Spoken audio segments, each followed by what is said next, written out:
Welcome to Conversations with me. Today, I'm joined by Renier Kriel. Thank you for coming in and having a conversation with me. The podcast focuses on businessmen, your journey, your story to where you are today. At the young old age of 24, you started one of the first mobile apps in South Africa. Yes. We'll talk through that. That's quite exciting. And you've helped a lot of founders in their businesses and given advice on that level. And then also started the open letter, which I'm excited to jump into. So again, welcome. Thank you. And if you can start off, tell me a little bit about yourself, where you went to varsity, what did you study? Awesome. And we take it from there. Okay, great. So I originally from Pretoria and studied industrial engineering at the University of Stellenbosch.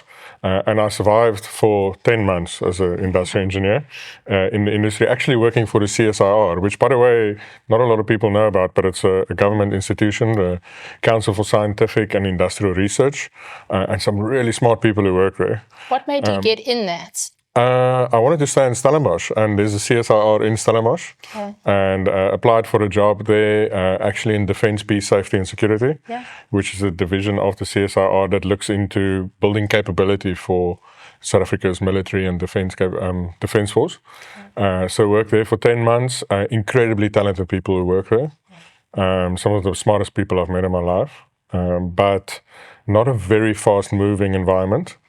And it's not an environment that really leans itself to 0 to 1. And when I say 0 to 1, if you think about a startup, like the way you build a business from 0 customers to first customers is a lot different than building from 10 to 100. It's a lot different than building from 100 to 1 million.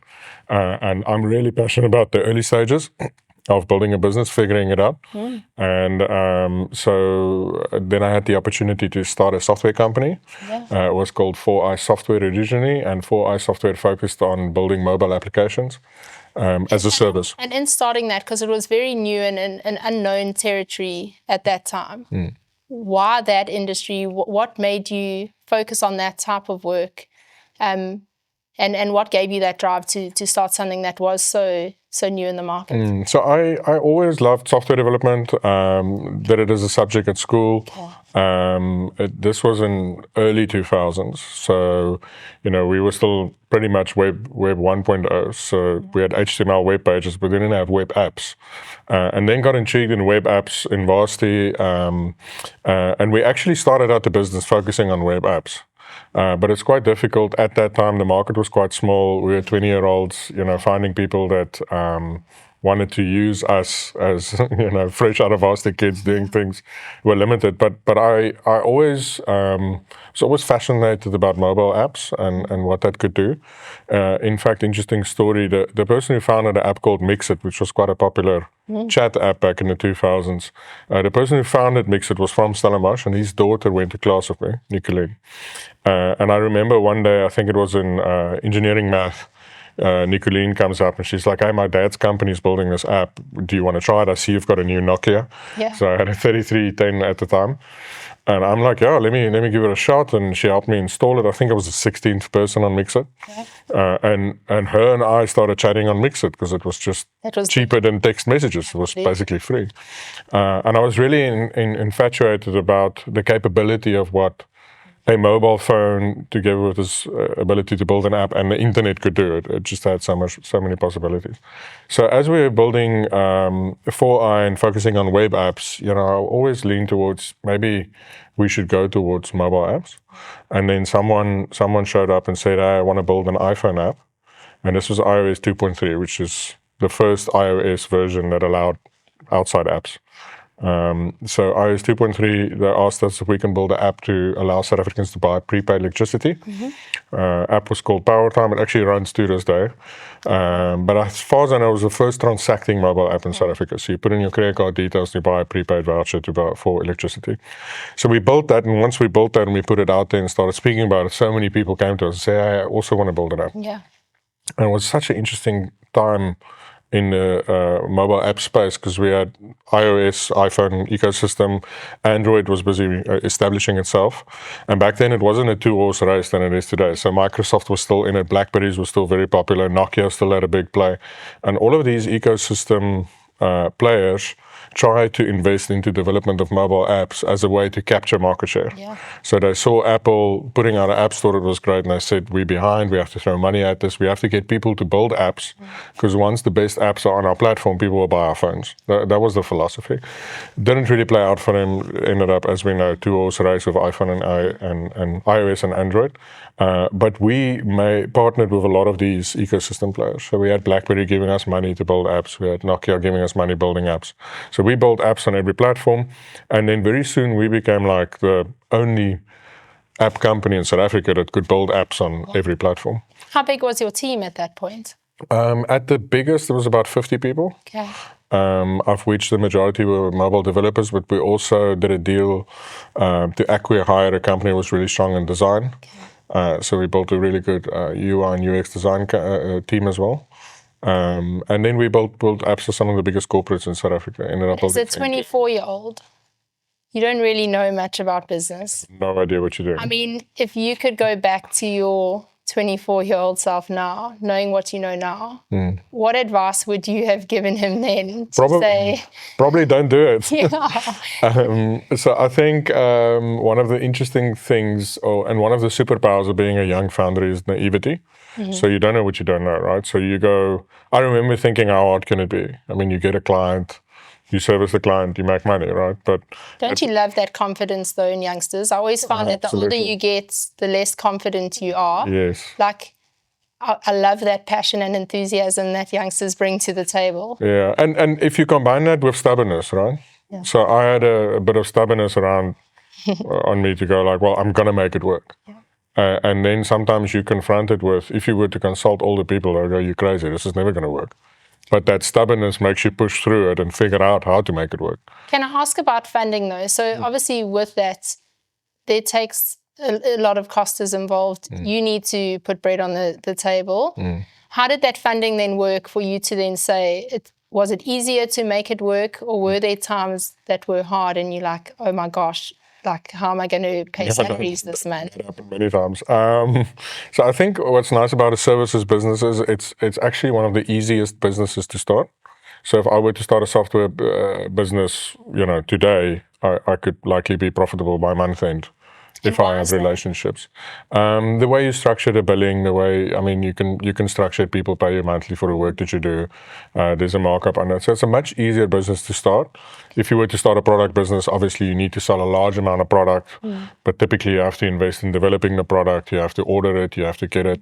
A lot of money is tied up in working capital. Yeah, so those businesses in South Africa are really hard to start, even a digital product business. There's a lot of upfront investment required to get to a point to generate any kind of income, let alone enough to sustain the business. But a services business, much easier to start. So what you often see in South Africa, that's something that we did back then, and actually something how I'm funding the business now, is people would start a services business, but with the idea to build a product business or something that takes longer on the side, and then use the services business as income to actually finance the other business. And I think more people in South Africa should think that way. It's a completely reasonable way to build a business. It de-risks it substantially as well. Yeah, and you're not reliant on funders to keep the business. And funding is one thing. You also have other opinions and shareholders that now start influencing how you want to build a business. And that's often underestimated. People think you need funding to build a business, but that comes with an agenda. And it's not always a bad agenda, but it does come with an agenda. Yeah. So being able to make your own decisions and being able to fund it out of income is actually a really good way to go about it. What were your biggest learnings during that time? So I think one of my favorite lessons from that time is, there's three general states a business could be in. So the first one is that you are not making money and you don't know why you're making money. Okay, that's actually a really good place to be in because it keeps you curious, keeps you hungry, keeps you trying to find ways to make money, and that's completely fine. The second stage is the most dangerous one, or let me say the best one. The best one is you're making money and you know exactly why. Yeah. Okay, because then you know you can spot the risks quickly. You can see what's happening, what's going to potentially impact the business in a negative way, and you can manage those risks. The most dangerous one is actually getting to a place where you're making money, but you're not 100% sure exactly why. Okay. Because if something starts going wrong, you don't know where to fix. Like there's a hole in the boat, but you don't know where. Yeah. And that's something that I found. Like we were riding a wave of mobile apps, and we were doing really well. We built apps for, like I mentioned, some of the biggest brands in South Africa, and we were doing really well. And then the technology changed quickly, and we weren't sure if it was the technology change that is affecting our business negatively or other things. And we didn't make enough effort to really understand what it is that helps us make money. We were just comfortable in making money. So, now when I deal with founders, I always tell them, like, it's great that we're making money, but let's get to the underlying reasons as to exactly why this business is making money. And sometimes it's straightforward. Sometimes it's much more subtle.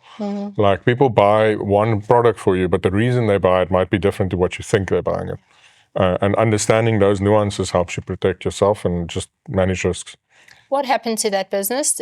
Did you sell it eventually? Yeah, so technology changed quickly. React Native became mainstream, which is a technology that allows you to build to different mobile apps or mobile platforms at the same time. We had to adapt to that very quickly, which was a very tough part of the business. We downscaled quite a lot and eventually managed to do a transaction when we did a share swap into a group. And that business rebranded eventually. And what made you make that decision? Like, where did you have advisors at the time to say, well, actually, let's take stock of where we're at. We're not keeping abreast with the changes as quick as we should.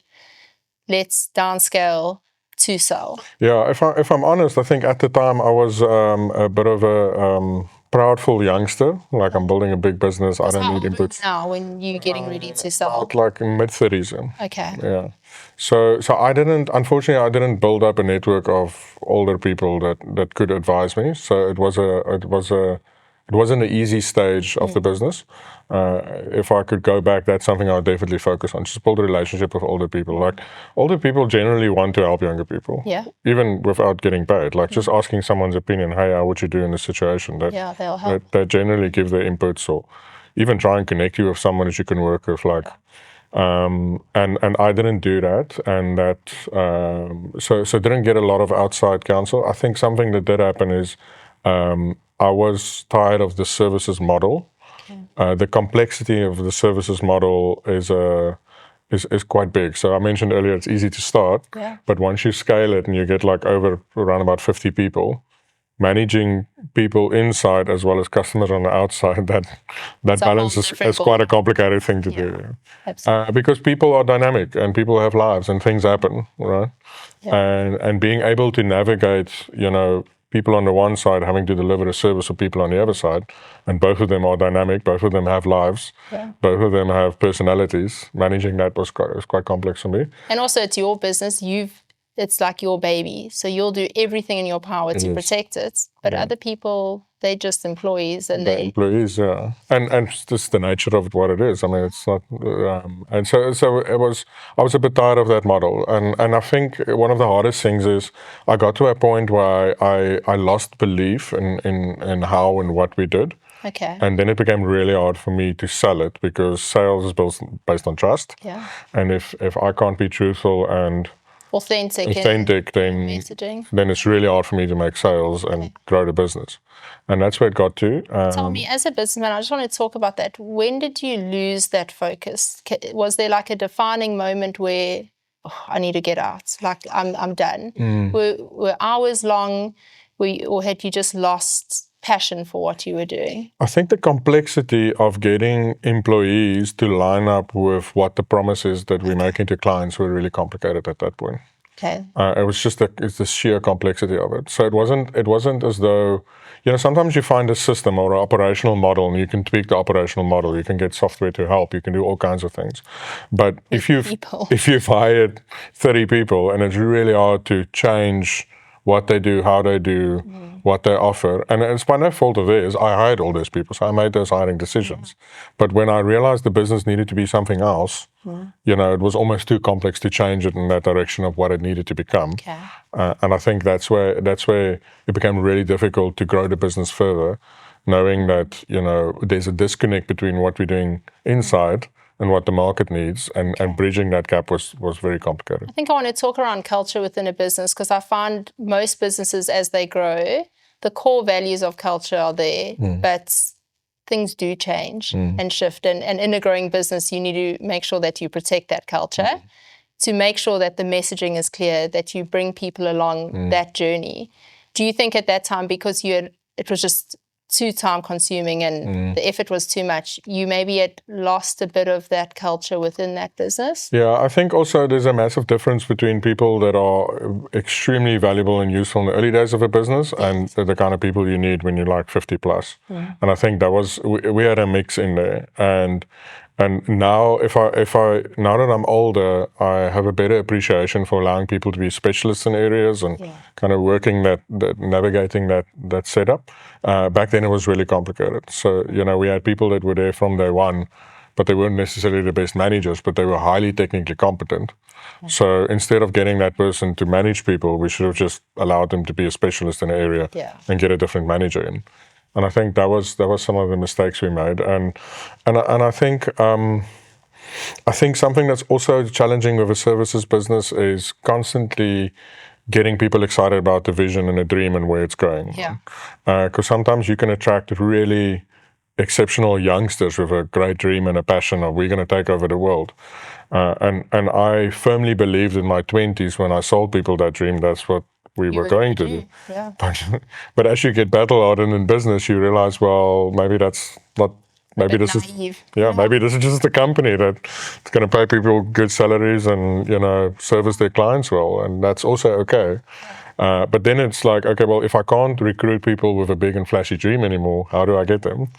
And I also struggled with that transition. So I'm much more comfortable in what we do now and how to articulate that. We're not taking over the world, but we're making a meaningful impact. Absolutely. And people that resonate with that, we can get those people on board easily. But I think when you start with one thing and it transitions into something completely different, then it's really difficult to keep it going. Yeah, to keep it going and to keep those people interested in what you're doing. So I think transitioning into the next step. So I know, as much as you were running that business, you still had that itch to help founders and grow in that space. Tell me what that journey looked like and the transition into getting into that space. So whenever we built software for people, and typically it was mobile apps, and particularly people that were founders, they had an app idea, they wanted to do something on a mobile phone. I'd work with them, and then even though we'd built great technology, there's a really good chance that the business doesn't make it. So I was always interested in, okay, but what is this process of helping someone go from 0 to 1? What does it look like? And a lot of it is just good old hustling and figuring out what could work, and trying. It's actually not things you can learn in a textbook or from someone. It's something you have to iterate and try. So while we're building software, I got a bit of exposure to that. So I really enjoyed that part because it's extremely creative. It's very unpredictable. The highs are really great. Like if something worked that you tried, it's a lot of fun. And then in the group which we sold the company to, they had a early stage accelerator who at the time had a gap in leadership. And having gone through a bit of pain in the services space, I looked for opportunities to get out of that and saw the opportunity to step into leadership in the accelerator. Start a service business again? We actually started one recently, but now we've got limits and controls in. Look, I think service businesses, if you keep them niche and specialized and focused, they're really incredible businesses. And I think some people also are just exceptional at managing large services businesses.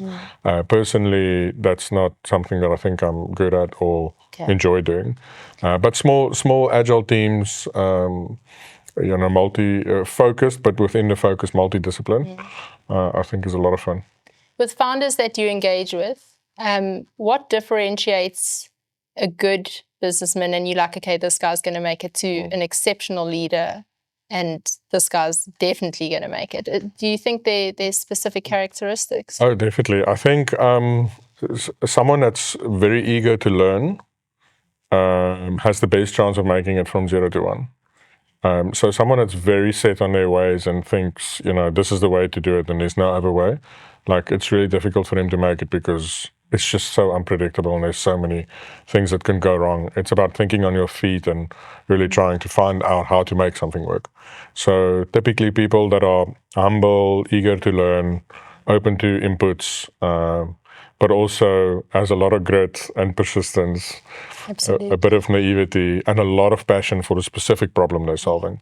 Like that is. So one thing that you've mentioned previously when I've watched a few podcasts or reading letters is you say the ability to fail and then come out of that is important. And maybe give me some real life examples where maybe you have failed, but the opportunity from those learnings has been incredible. Look, I think something that founders don't talk about nearly enough is just how complicated it is to get to something that works. So, and you know, sometimes we classify failure as an entire business failure where it's actually not, it's micro failures. Like me Using a significant client. And or sending an email yesterday that I got no reply to, because if I actually think about it, the email was a bit more focused on what I wanted as opposed to helping a client with what they wanted. And I think it's the micro failures that really helps, right? So, you know, thinking about that email, why didn't I get a reply, as opposed to taking a position of victimhood, which a lot of people can do. Okay, that client is full of nonsense, or you know, I try and reflect and go, well, what could I have done differently? And then you learn from those micro failures, and then you adjust and you get better. Next time you engage a client, you're a bit more mindful, and a lot of it is subconscious, right? So a lot of it is not, you know, now I've got a process or a formula. It's just subconscious feedback of how people respond and what they do.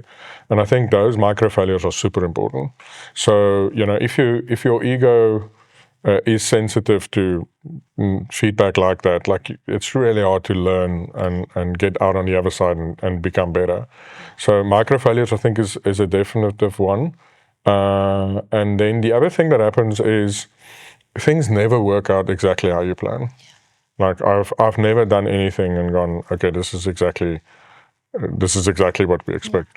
I mean, I can give an example and jumping a bit forward. What we're doing now is we started an email newsletter, and so let's talk about that, because I just want to transition into that nicely. So obviously supporting founders, you saw that there was a need to give information out for people to read, to learn, because you obviously saw some shortcomings in that journey. Yeah.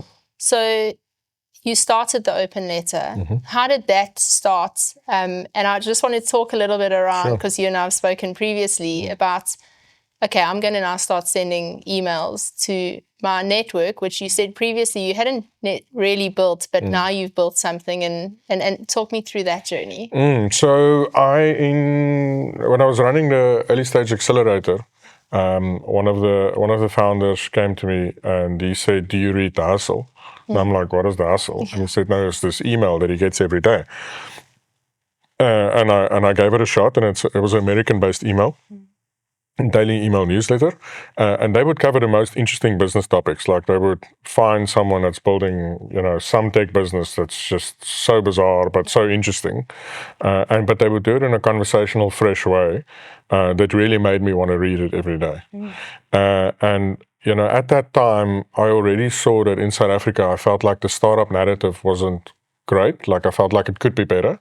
I felt like telling South Africans innovation and startup stories, you know, could have a very positive impact on those businesses, on the economy in general. But I never felt the need or found it interesting to launch a website that just does startup news. And also a bit scared, you know, that's kind of like the journalism track. I'm an engineer, like, where would I get the info? How does this work? I just felt the problem was a bit overwhelming. But then saw The Hustle, saw how they did it, saw no one in South Africa focus on email as a primary channel to engage users. And then also realized this interesting thing that the social media platforms and, you know, Google and the likes, they all become gatekeepers for internet traffic. So if you put out a website and you want any kind of traffic, you're dependent on them, either their organic discoverability on their platforms, that's, you know, it's depending on the algorithm, or simply them just wanting you to pay to promote whatever you put out there. So there's really very few opportunities to engage directly with people left in the world. But the one that's still untouched is email. It's open source. So that list, once you've built a list, that list is always your list. Yeah. So the combination of the style of the hustle, what they focused on, my passion for the South African startup space, some of the connections I have, just led us to say, well, let's build a hustle for South Africa. And we started initially as it's great. The first email was really embarrassing. I was going to ask, how did that first email No, go? it was now when I read it, I'm like, I can't believe I actually sent that. Yeah. But that's good, right? So if your first version doesn't embarrass you. So we're sent in the first one. So we had about 105 people signed up. Okay. And no one Like family unsubscribed. and friends. Yeah, no one unsubscribed the first send, which was fantastic news. But then the great thing about doing an email newsletter is every email that we send is actually a product onto itself, right? Because we can do different things. We can change the entire email every time we send. So we started iterating. We eventually went to twice a week, but the idea was always to get to a daily. But then, I mean, coming back to mistakes made, or not necessarily a mistake, but just something that didn't go as planned. We went from twice a week send to a daily send, and something that happens every time we send is we get unsubscribes. That's completely normal. But we get like 30 to 40 unsubscribes per send. Now, if you're sending twice a week, that's 80 people, and that's not a problem if you're signing up 20, 30 people a day. But if you send daily and you get 40 unsubscribes a day, that's 200 people a week. Exactly. So now all of a sudden the growth flatlines, and then you get emails from some of the people that have loved what you did saying, I'm unsubscribing because you're sending too many emails. Sure. And now you're starting to doubt, like, are we doing the right thing? And we had a lot of conversations about it in and out, spoke to the people, and it felt like we made a mistake. But what we did from there is actually say, no, our mission is to form part of the daily habits and routine of people who work in the professional/tech business space. And that means we actually have to self-reflect, well, are we putting down a product that actually is doing that? And at the time we weren't. So we made some adjustments how we do it. We changed our send time, which operationally was a strain. Yeah. So we went from sending 11 a.m., which is kind of convenient. We can still finish at 9 a.m. in the morning, to sending at 6 a.m. So have to get up at 4:30 to make sure everything's fine. Because at that time, it's just you and another person. Hey, so I mean, you writing all the content, you sending out the emails. Yeah, so in the beginning, in the beginning days before we went daily, there was a lot of my writing. Okay. And then luckily one of my co-founders had a lot of experience in publishing and journalism. So he brought the calmness to give me the confidence to go, this isn't so hard. But it is, changing industries is a very, very interesting thing. I mean, I come from a tech entrepreneurship side and now going into media journalism. There's quite a lot to learn, but the advantage is you actually you come with fresh eyes to it, right? Yeah. So I come into the media space with a tech and entrepreneurship lens. So it's all about how do we make money and how do we use tech. Yeah. Whereas I think, one of the downsides of a lot of media companies, they come from how do we write well. So maybe you don't understand the client base and the numbers behind it. The business side and the tech side specifically. So we're a media company that's really strong in tech and really strong on the business side. So that's been pretty useful, but also a steep learning curve. But Avon, my co-founder, gave me a lot of confidence to go, man, this is good enough. Let's go for it. Just send it out. Yeah, just go for it. We'll figure it out over time. Yeah. And people were very gracious in the early days, and we learned a lot in the process. And we starting. Has the open letter been running for now? November will be 3 years. Okay. How many subscribers do you currently have? So I think we're about 21,000. Wow. Yeah, all South African. Okay. Really good engagement rates, about 40%. Open rate, 5% click-through rate. So it's quite. How do you subscribe to that? So any of our listeners or viewers so subscribe to the open letter. So you can go to www.theopenletter.io and then just fill in your email address. And so if I click on there, what am I getting tomorrow morning? So tomorrow morning, you'll be getting an email from us at 6 a.m. Where we will do a write-up on a startup in South Africa that's doing something very interesting, a startup or scale-up, and then we'll cover why their business matters, right? So sometimes you'll see like press releases, someone raised funding, and I always ask the question, well, why is that even a business? Like, what's going on here? So we do a bit of research, like how big is the market? What is the actual opportunity? Where are some of the pain points? And then dive into what do they do as a business. So that's the first section of our newsletter. And then we curate some news which we believe is interesting for people to know about, South African specific, both startup, tech, innovation, and business. And then we have a few other features as well, showcasing things people are building on WhatsApp. It's quite a hot topic at the moment. AI, obviously, very hot topic at the moment. We share some tips for business builders and founders in there. And then we just end off with some fun, interesting things that we find out on the internet, which is always good fun. So it's a bit of a blend of different things for different people. How big is your team now? So currently we have 4 people. It's full-time dedicated to this. But we do have 2 other things that we do as well. So I think one of the difficult things with a media company is the amount of time you need to give it for it to get traction in order to be profitable. So we've built a content business on the side, which is an agency that does content for B2B scale-ups. And using content as a growth mechanic. And a lot of people actually asked us to email newsletters for them. So I think we do in total 5 different email newsletters now, and probably a few more soon.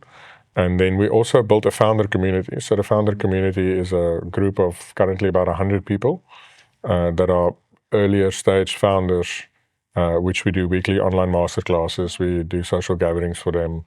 And just utilize the network that we've built to help them make progress faster. Have you seen any specific industry that is, starting up quicker, or you like, oh, let's focus on this? What does that look like in terms of that Founders Club that you have?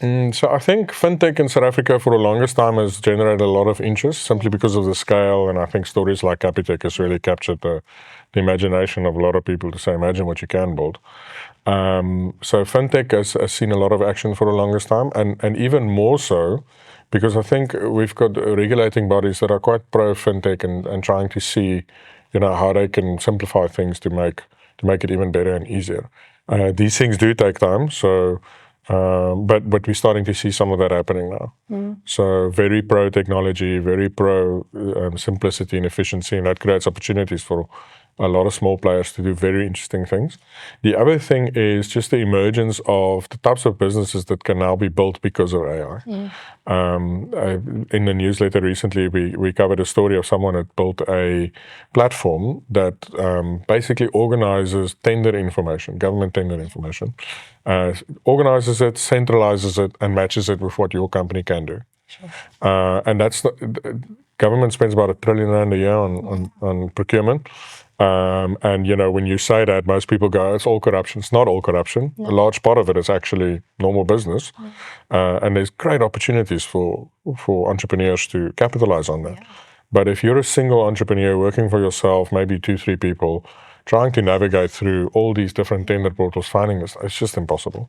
So this tool is really cool because AI is really great at sorting large amounts of data and scraping it from the internet. So it finds all of that for you and actually presents it to you in an interesting way. So that's just one example of some of the very cool things people are doing with AI, building businesses that weren't possible before.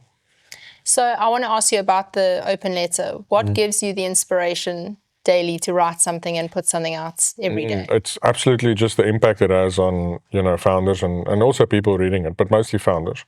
So when we feature a startup, we don't charge them anything to do so, and they get fantastic exposure. 20,000 people see them. They get customers, they get traction, they get investors reaching out. So we've heard so many wonderful stories of founders just being thankful because they just got a little bit of boost, that helps them get a customer that can give them feedback or get an investor. So that's really been awesome. And then meeting people building really cool things. That's very interesting. We've got a bunch of incredibly talented South Africans that are just solving real problems and passionate about solving it. So I know one of the bugbears you said previously is that people not understanding the impacts of growth or within South Africa. So everyone looks at different factors like, are we improving labor and unemployment rate? And talk me through that. I thought that was quite interesting. So it actually started when I was running the accelerator. Like it was partly funded by government, and one of the criteria we had to fill in is like, how many jobs are these startups creating? And I always felt like this was the most, it was the most silly metric, because at the end of the day, we want to create value, and by creating value, we'll stimulate economic activity. Yeah. And the obvious impact of economic activity would be jobs created or income earned. Yeah. And if anything, tax revenue generated, which is a great incentive for government to get people to create value.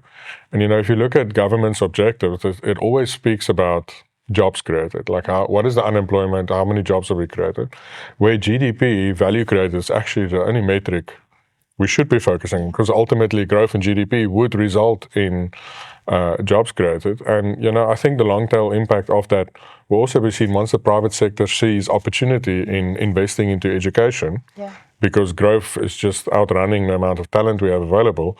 They'll invest in education. They'll do all of those things. Yeah. So I think, and it's a simplified way to look at a lot of the different problems. And I know we've got complex problems in South Africa, but I believe a large part of the focus should go on economic growth, because that would solve a lot of the other problems we have. Absolutely. The long tail impact of that.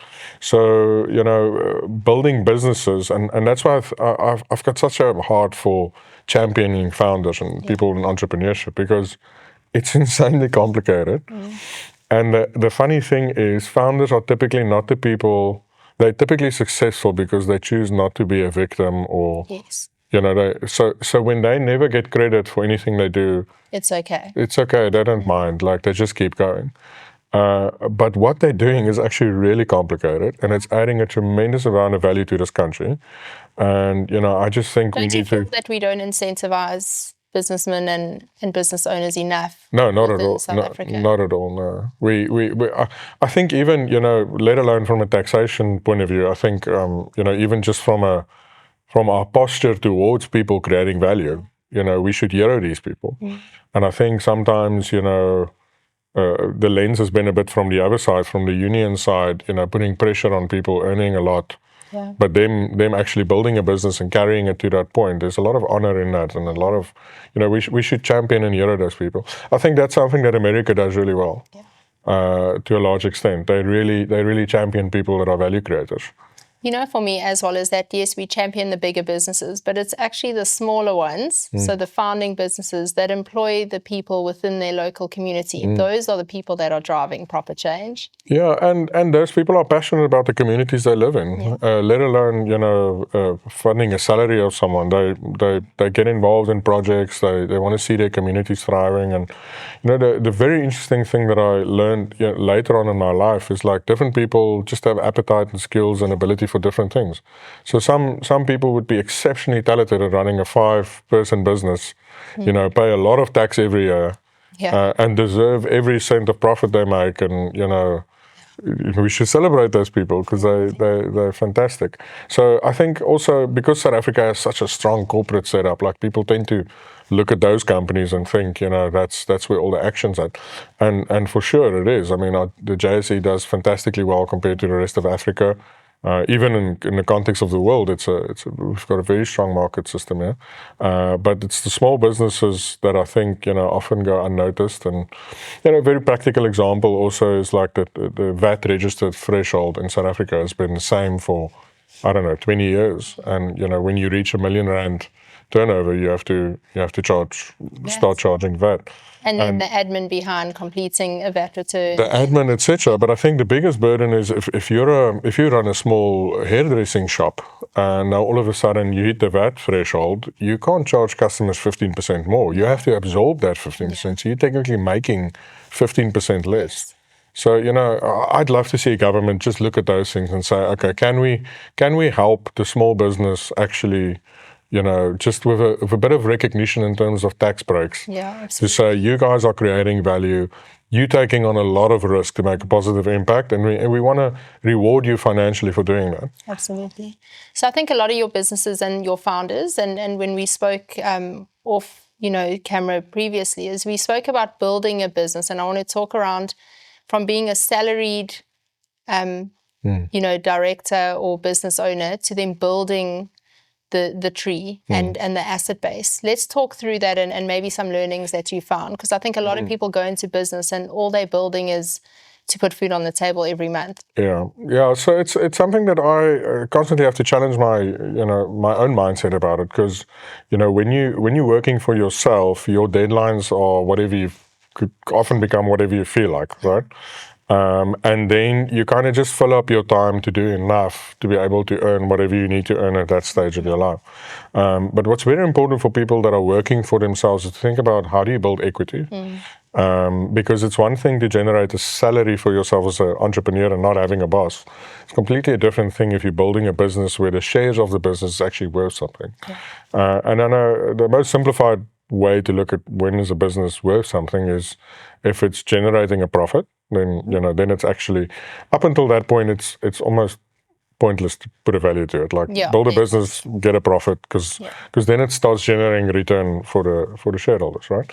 That's the first one. And the second step is like, can it generate a profit without the person who started it? Like if it can do that, now you've built equity.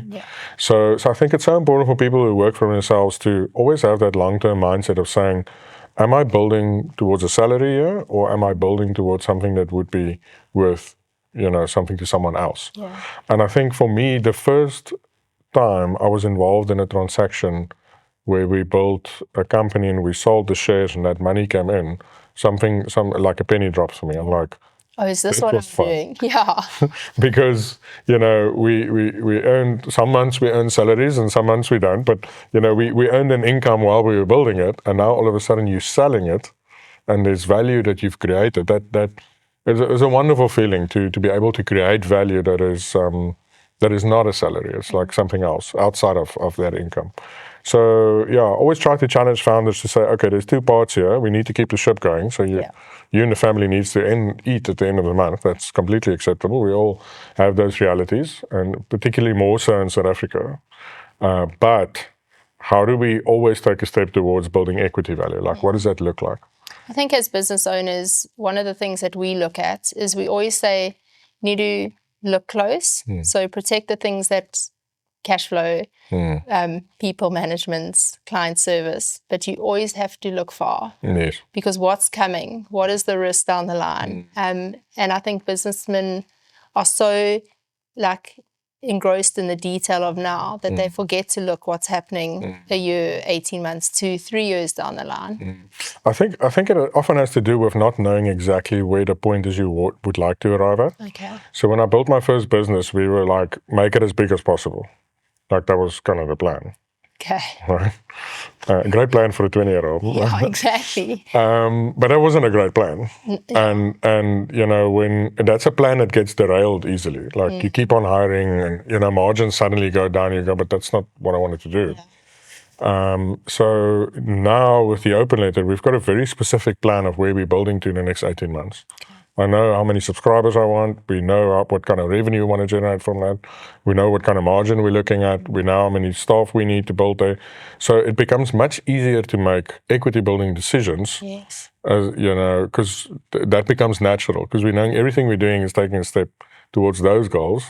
And I think that's quite important, is to have a sense of what do we want to do 3 years from now? Do we want to exit it? What kind of profit do we want to make? Where do you want to go? And those things, it's funny, if a year ago those things looked really ambitious, and even I was like, I don't know how this is I have no idea how we're going to do it.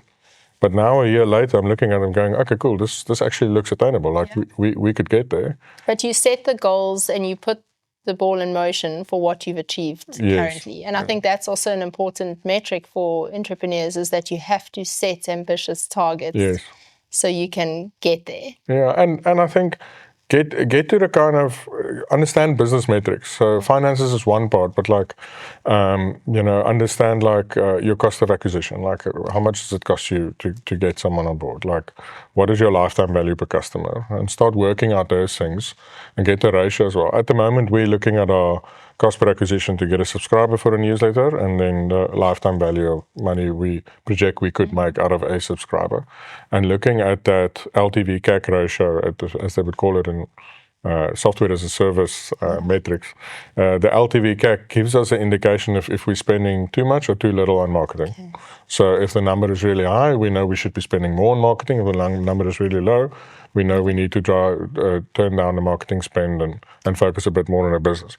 So that's a very, very useful metric. And there's tons of other ways to do this. But for us, that's become really crucial, because how much should we spend on marketing? Exactly. Well, you have no idea, right? So those things have become like an indicator for us to know where to go. And that's obviously the kind of advice that you're giving to founders that you're working with. Is just, yes, understanding the finances is important, but there are other metrics that you also need to pay attention to. Yes, absolutely.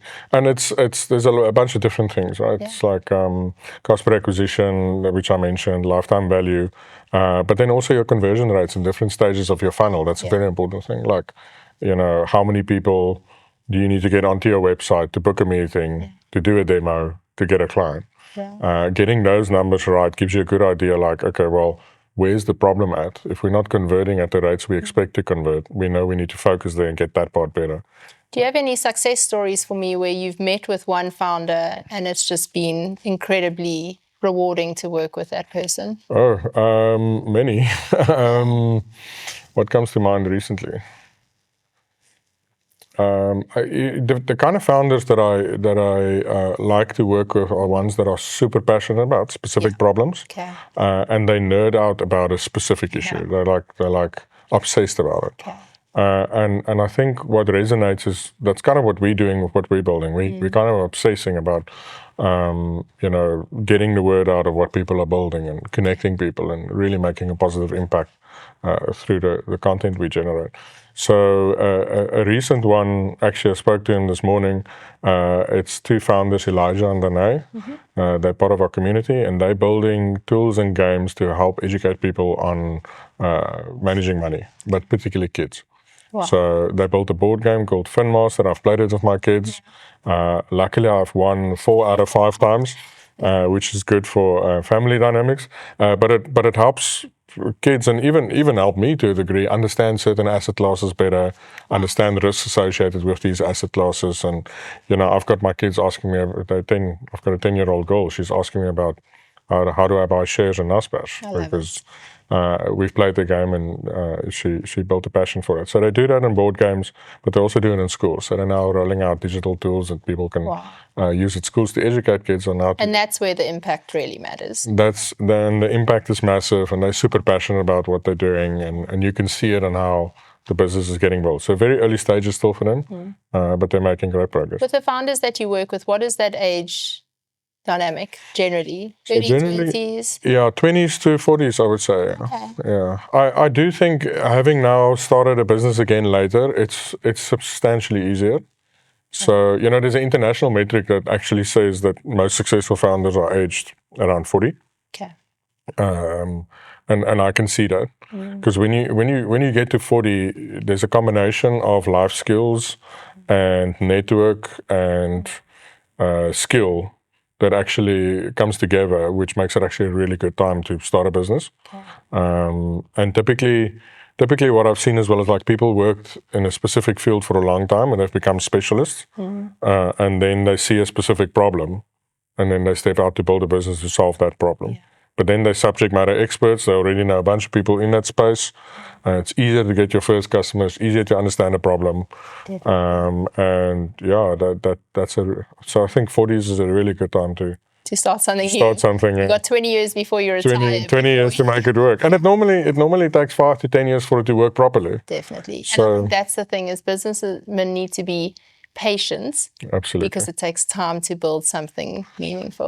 Time in the market is time to build something meaningful, but also time in the market to build trust. Yeah. So we've seen, as we now approach the 3rd year, it's just become so much easier to do anything. Like, then watch year 5 to 10, how? yeah, then it's substantially easier because then most people know about you, and you know it's substantially easier. So it's a weird phenomenon. Like the first 3 years feels like you're plowing fields that are dry, and it almost feels like this is never going to work. Yeah. And then all of a sudden, one day, it just feels like it's starting to work, and then it becomes easier.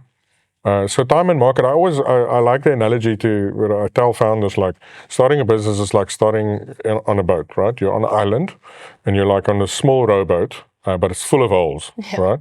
And there's an island far ahead that you can see, but it's very far away. Okay, so you start rowing away, but as you row, there's water is coming into the boat. So that's why you need a co-founder to help take out some of the water in the boat. And the objective is to get to that island because that island has some tools, not all the tools, some tools to patch some of the holes. Okay, so then you patch some of the holes and now you start rowing again. Now, year 5 is typically the place where you find the island to fix all the holes, and now the boat can sail, right? Still have other threats, bad weather, all kinds of things can happen, but then at least you're not scooping water out of the boat. So that's time and just survive. Like sometimes, spoke to a founder recently as well, short on cash flow. I'm like, how can we side hustle, find your side hustle to just keep going for the next 3 months? Like get a bit of a side income, just keep going because time and market, we believe this is going to work. We back what you're doing. Just keep going. Like reduce your overhead by doing some consulting work on the side, but just keep time in the market. Love that.